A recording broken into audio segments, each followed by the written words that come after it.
It was the 12th of April, 2013. I was working at a local branch of a national TV news organization. We were probably the third largest newsroom in West Virginia. At the time, I was mainly working as a news writer, but I helped with assignment editing for our reporters. Whenever we had something big come up, I got called up just after midnight. All hands on deck. Just from the way they talked to us and the urgency in their voices, I thought we were looking at another 9/11. I was fully expecting something vast and catastrophic. When I got to the station, I didn't know what to believe. The parking lot was packed, but I didn't see anything resembling police or FBI vehicles. I did recognize the symbols from both the USAC and EPA though. At this point, I thought we were looking at a natural disaster. I was ushered inside by a strange man in rough denim jeans, a flannel shirt, and some kind of Bluetooth headset.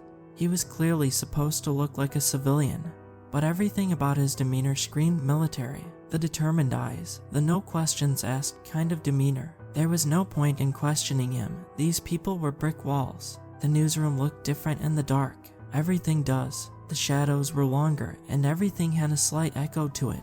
Maybe the sounds just weren't soaked up as quickly by the background noise. There weren't enough chairs for everyone, so some people were sitting on the floor. I was in the back, leaning against the wall next to my fellow news writers, Ben and Erica, last names withheld. They were all a bit worked up and anxious, but Erica couldn't turn herself off. She was always working and always making mental notes. "Not everyone's here," she whispered. "What? We're missing people," she repeated.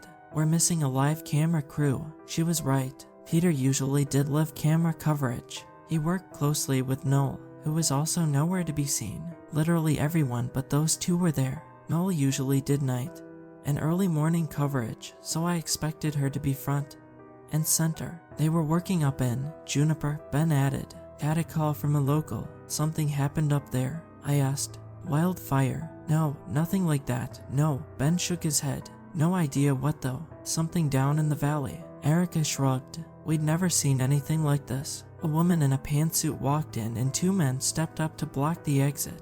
"We'd never seen any of these people before. We usually use this room for morning briefings, but without the murmur of people sipping their morning coffee, the room seemed more sinister." The pantsuit woman held several folders and kept talking to someone over her earpiece. Out of all people in the room, she seemed to be the one with the most answers. As to demand our attention, she slammed the folders down on the front desk, hard. The room fell silent. "There is a situation developing in Greenbrier Valley," the woman in the pantsuit said. "There has been a small earthquake. There are no casualties. In many ways, this is an insignificant event in and of itself. How your news team even heard about it is beyond our comprehension." Erica gave me a knowing smile. People around the valley loved Noel and her early morning segments. She had the most recurrent viewers by a large margin. If something happened around the valley, she'd know about it. "Since this is a matter of national interest, we've had to clamp down to control the spread of information," she continued. "We don't want to cause any unnecessary grievances. If it's such a small deal, why go to all this trouble?" One of our editors, Charlie, she never knew when to stay quiet. The woman in the pantsuit stopped, considered the question, and took a deep breath. I could tell she was stressed. "It is a developing situation. It might have some impact on the local wildlife, hence the presence of our friends at the USAC and the EPA. And what organization are you representing?" Charlie just couldn't stop herself from asking questions. The woman in the pantsuit might have tolerated a single interruption, but not two. One of the armed men covering the door walked up to Charlie, grabbed her by the arm, and lifted her to her feet. "I'm just asking who you're working with," Charlie scoffed. "Is that a problem? Is there a problem telling me who we're working with?" She refused to budge. The man tried to pull her away, but she twisted herself loose and stepped back. There was a murmur as we could see things escalate from frustration to potential confrontation. "Just tell us," Charlie continued. "Are you with DNR? Why aren't you answering my question?" The man with the flannel shirt caught up with her, and she put her hands up. With no resistance and no provocation, he pushed her down on one of the tables, face first. He pushed his elbow into her neck, causing her to heave and cough like she was being strangled. He put her in zip ties in a matter of seconds and dragged her out in a show of force. Now everyone was off the floor. The crew tried to talk over one another in this storm of complaints and questions. One of the camera operators tried to get out and had a gun pulled on him.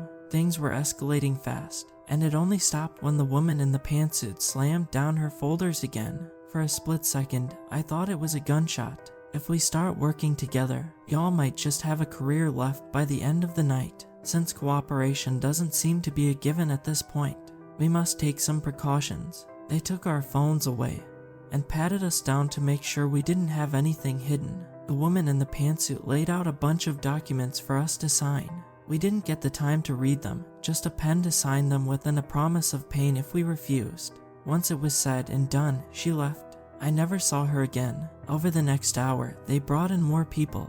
2 more cars of armed guards dressed in civilian outfits. Once they took us out of the meeting room, we were divided into 3 different teams. Marcus, our news director, was completely sidelined. Quarantined, sort of. There was no clear organizational structure. It was all ordered remotely. We could hear the various agents receive instructions from an off-site central command. Something down in Greenbrier Valley, we suspected.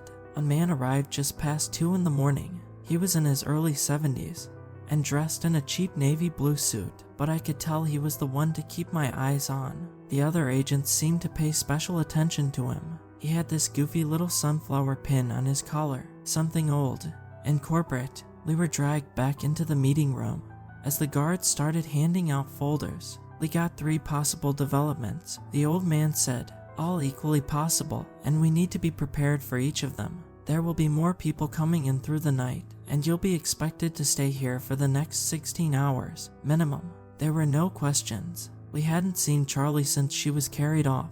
They'd talked to Marcus about it, and ever since, he'd been quiet. This was a man who was usually standing at the front of the room barking orders and taking charge. Now he looked like a beaten puppy. Those of you with green folders are to stay right here, the old man continued. Blue folders need to go with the gentleman by the door. Red folders, you're coming with me. All news writers got differently colored folders. I got a red folder. It was ominous, to say the least. We were taken into one of the back rooms, along with an armed contingency. There was a seal on the folder, and I didn't want to take a chance on breaking it. A reporter, a video editor, an assignment editor, 3 people from the production crew, and one of the anchors. I can't tell you the name, but you'd recognize him if you lived in West Virginia. In the 2010s, we all sat down around a small table. The old man followed us there, reminding us about the NDA we'd been forced to sign. Once we were all behind closed doors, he had the guards wait for him outside. For a moment, it was just the old man and us. I need your absolute discretion on this topic, he said. You can look over your briefing. We broke the seals and went through our folders, page after page of details, pictures, graphs, and statistics. Mine was about diamondback rattlesnakes, how there was an aggressive and invasive brood, and how people were supposed to stay away from the lakes near Greenbrier Valley because of them. Something about an urgent call for people to stay out of various underground caves, and to not be alarmed by the presence of wildlife specialists in the area. It all seemed hastily prepared. One of the editors raised his hand, and the old man allowed him to speak. This doesn't make any sense, said the editor. You know there are no diamondbacks like that around here, right? Doesn't matter, you're gonna have to report it. No, I mean, this is a lie. It is fiction. These are native to, like, Georgia. Doesn't matter what it is and what it isn't. You're reporting it. But I'm telling you, people will notice. They'll believe whatever we goddamn tell them to believe. The old man slammed his hand down, hard. We all recoiled as one of the guards opened the door. He was waved aside, and the door promptly closed. As tempers cooled, the old man stepped outside to have a smoke. The rest of us were left to discuss on our own for a while. We compared notes, and we weren't thrilled about the implications. This was clearly a worst-case scenario kind of folder, and while the whole story about enraged rattlesnakes were fiction, it still highlighted something. If this scenario took place, there'd be armed guards surrounding a massive area. They spoke of a possible controlled burning of the undergrowth and closing several large roads. About 36 homes would have to be evacuated, minimum. But it wasn't even about what they were saying, it was about what they weren't saying. This was clearly not about rattlesnakes, so what the hell were they afraid of? Whatever it was bad enough for them to threaten to burn down several acres of forest in the Lewisburg area. Then I saw the eyes of our news anchor go wild. "There are time stamps," he said. "This one is in 4 hours." To put that whole plan into action with such short notice, they had to already have put things into motion. When the old man returned, we were again separated and told to start working on the news segment. I was to write it up and summarize it using the provided information and quotes to make it cohesive. There were some pictures and videos handed to our video editor. Our news anchor was told to perform a mock interview with a supposed snake expert who could explain the situation. It was actually just one of the guards sitting in the adjacent room with a walkie-talkie. We were gonna pre-tape it all so that the segment could be played if a sudden evacuation was necessary. I found it strange, considering our station was nowhere near the area that officially needed to be evacuated. According to their own fictional scenario, there was something else brewing. I managed to catch a glimpse of Erica and we exchanged a look across the hall. I asked one of the armed guards if I could use the restroom. He didn't seem to mind but told me he'd check on me in a few minutes. I excused myself. I met Erica in the bathroom.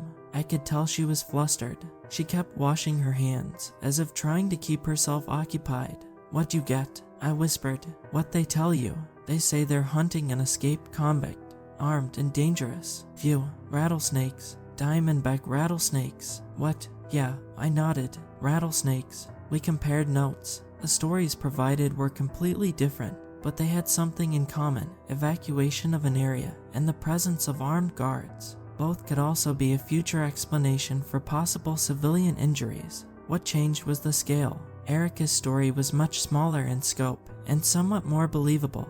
Mine would have the same effect, but to a much larger area. Also, her story didn't involve setting fire to parts of the valley. It did mention locking doors though, and not picking up hitchhikers. Erica was dumbfounded. She walked back and forth, scratching her head. "What the hell is this? What aren't they telling us? This is not the time to ask questions. We gotta stay low on this." "But this is BS, she wheezed. "What the hell are we gonna lie about next? Bigfoot, the chupacabra, the red piper birds that trick kids into the woods? I don't know, but it doesn't matter. We can't do anything right now." Erica didn't like it, but she knew I was right. And to be fair, that red piper bird story has some merit to it. I know a guy. Our time was up and we were moved to different rooms. I was plopped down in front of a laptop with a guard supervising my actions. They'd pulled our Wi-Fi, but I started sketching up a segment about the supposed Diamondback outbreak. Every paragraph was reviewed and there was no revision. Everything was immediately sent to the studio or sent back with a list of notes. There were protests from the crew, but they were quickly silenced. The video editors had little to nothing to work with, and without Noel and Peter, we knew people would start to ask questions. You can't just have an early morning segment without them about something so outlandish. Not only were we lying, we were forced to do it badly. It's just a precaution, we were told. That's all there's to it. A precaution. It probably won't air. People were running all over the place, some of them screaming at each other in the corridors. Someone was crying in the bathroom, and a guy from the production crew passed out from the stress. He looked like a ventriloquist dummy, sitting with his eyes half open as he slumped over in the corner. One of our assistants were trying to explain something to a guard, and got a right hook straight to the jaw in response. Things were getting out of hand quickly, and I was under intense pressure to finish my writing. At one point, we were all pulled out of our chairs and pushed up against the wall.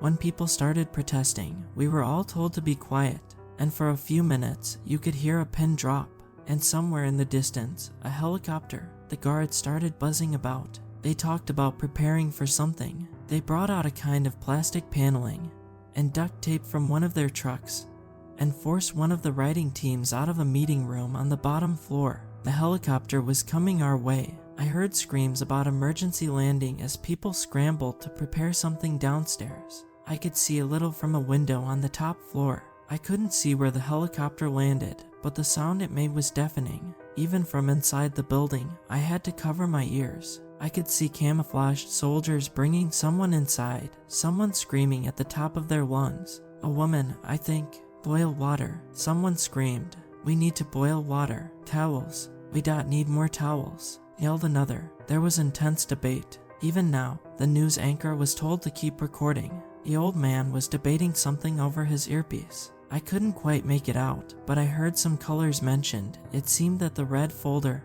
would be the most likely outcome. Then at some point, it sounded like the red folder wouldn't be enough. They were already talking extensions and further contingencies. At one point, while the initial parts of the segments were exported for review, the old man pulled me aside.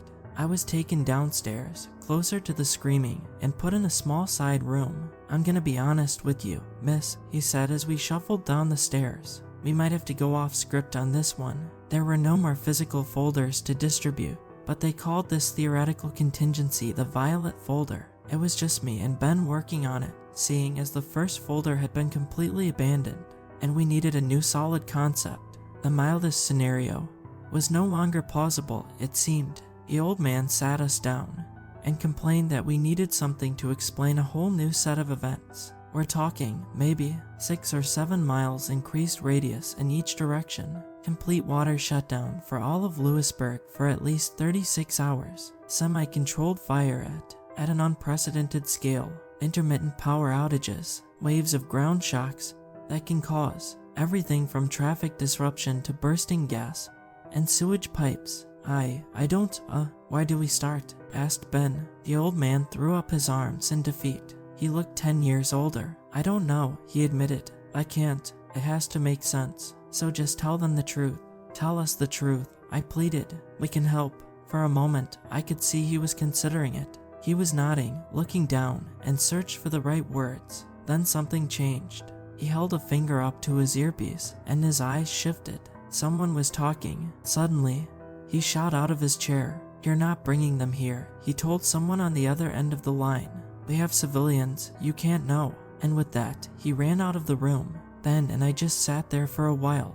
I tried to imagine what could be happening out there to cause this kind of response. I thought back on what the woman in the pantsuit had said. This is a situation developing in the Greenbrier Valley. That's a huge area. Was it that she'd just been unspecific? Or was this something that really encompassed the entire valley? Considering I was working on the violet folder, I was starting to consider the latter. I don't know what to do," Ben admitted. "There's, nothing like this that I've worked on. I mean, none of us have," I added. "Water, power, plumbing." "Did he say earthquakes?" "Earth shocks," nodded Ben. "Not earthquakes, but a series of aftershocks." "How do those come about?" "What the hell do we say? I'm not a geologist." Ben smiled. "Maybe blame the Democrats." I chuckled. Ben always knew exactly the best wrong thing to say. The helicopter was leaving, but something was happening outside. People were going quiet in the hallways. From the safety of our little room,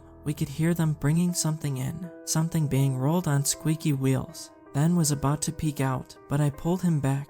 We weren't getting involved. Not on my watch. The screaming woman had gone quiet. Maybe she'd passed out. I could hear something banging on metal, a gargle followed by a snake-like hiss. Squeaking wheels kept turning as something was slowly being pushed through the building. Then another banging sound, followed by a snap.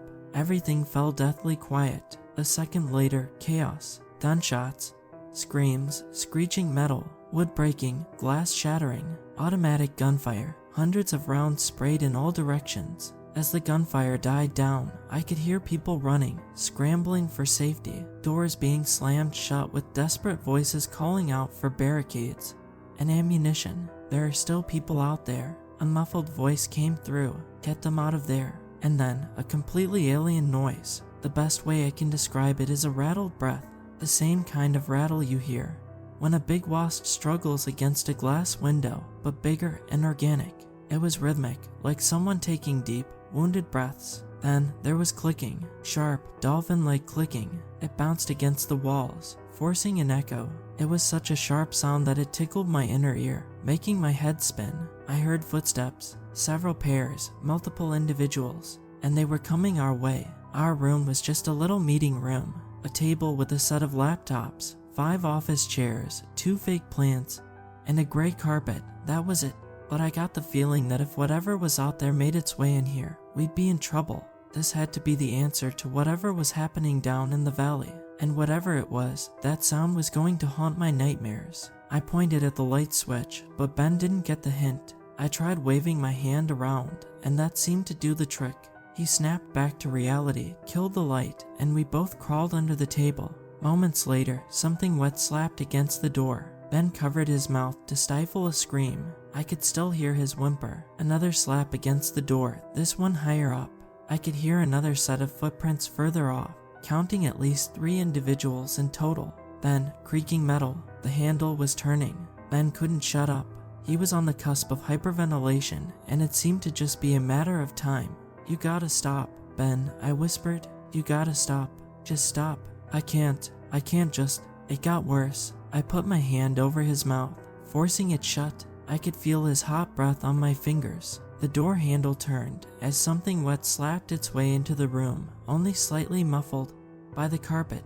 More clicking, more rattled exhales, something viscous and warm dropping onto the floor in chunks. I could feel Ben's breathing growing more and more irregular, faster. Something slammed down on the table above us. Ben couldn't help it. He yelped. For a moment, everything was silent. Every room, every guard, every vehicle outside. I didn't even realize I was holding my breath until my face started feeling warm. Then, one of the office chairs was flung across the room, hissing, angry, animalistic hissing, and suddenly, Ben shuddered. "It's standing on my foot," he breathed. It's standing on my." Ben grabbed a hold of me, clinging to me, and in the next breath, he was pulled out from under the table. He wasn't even screaming anymore, just wailing like a frightened child struggling to understand his lungs. I heard something heavy come down on him, over and over, like a primate trying to crush a watermelon. Temporary lapses in his breathing, as his ribs were crushed, something snapping as his arm was twisted out of its socket, drops of something warm spattering, hitting me across the face and the right side of my arm. I could have stayed. I could have hoped that they'd move on, and yet, something in the back of my mind was telling me to run, so I did. Even in the dark, I knew this place by heart. I scrambled out from under the table, burst through the door, and headed straight for the exit. A dozen voices screamed at me from a dozen directions. "Go, go, go. Come on. This way. Don't look back. Stay low. Stay low." Something was panting, trying to catch up. Something wet. I could feel it brush against the back of my head, pulling away a handful of strands of hair. The front doors opened as the man in the flannel shirt pulled me out. Gunfire echoed as whatever had been behind me retreated into the dark. I only caught a glimpse of them. Slick, oil-black skin, eyes like a shark, deep and unfeeling, rows of syringe-like teeth, roughly humanoid, but only by shape. Someone yelled out that they got one. Emboldened, doors started to open. More gunfire, screams, and flashes of light. Yet all I could concentrate on was the deep dark blood covering my hands, still dripping from my face. After that, things went fast. I was pulled out and examined. They went for the segment about the escaped convict, claiming at least one known victim. Then, they kept the story small and local. If you lived in the area back in 2013, it is possible you might have caught it on the morning and afternoon news on April 12th. A short mention of it on the 13th. They were under strict control, and they weren't kidding around when it came to threats. They made it very clear that a single word about this would not only jeopardize our career, but our very lives. It's been 10 years. I've changed a few locations, a few names, and a few details, but the gist of it is right there. Maybe they're still checking in on us from time to time to see if we're behaving. I don't think they are. I'm making this as a sort of witness to what really happened that day. There was no escaped convict, no knife attacks, but people died that day, and I still haven't got the faintest clue as to why. And we can't even ask questions, or they'll make us pay. But I won't forget. I can't, and you'll never find me anywhere near West Virginia again.